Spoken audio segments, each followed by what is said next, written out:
ஏழை எளிய மக்களுடைய கஷ்டங்களை உணர்ந்து, விவசாயிகளுடைய கஷ்டங்களை உணர்ந்து, அவர்களுக்காக பல்வேறு திட்டங்களை செயல்படுத்தியவர் புரட்சித் தலைவர். இந்த இயக்கம் எதற்காக தொடங்கப்பட்டது? அனைத்து இந்திய அண்ணா திராவிட முன்னேற்ற கழகம் எதற்காக தொடங்கப்பட்டது? என்ன காரணத்துக்காக தொடங்கப்பட்டது? இந்த தமிழகத்திலே பிடித்திருக்கிற ஒரு தீய சக்தி,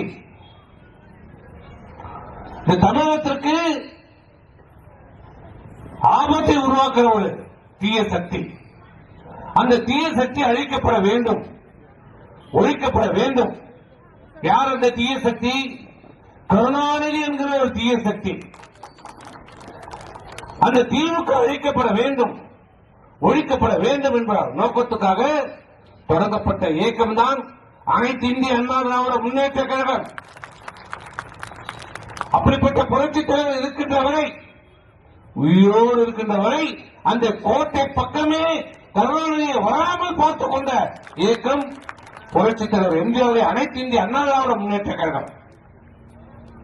அப்படிப்பட்ட அனைத்து இந்திய அண்ணா திராவிட முன்னேற்ற கழகத்தில் ஏற்பட்ட பிளவின் காரணத்தால, தலைவர் மறைவிற்கு பிறகு ஏற்பட்ட பிளவு காரணத்தால கருணாநிதி மீண்டும் ஆட்சிக்கு வந்தார்.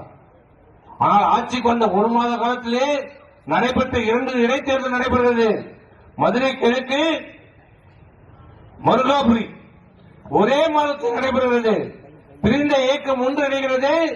முடக்கப்பட்ட இரட்டை சின்னத்தை மீண்டும் பெறுகிறோம். கருணாநிதி முதலமைச்சரான ஒரே மாதத்திலே நடைபெற்ற அந்த 2 இடைத்தேர்தலும் இரட்டிலே மிகப்பெரிய வெற்றியை பெற்றது. அப்படிப்பட்ட ஒரு இயக்கம்.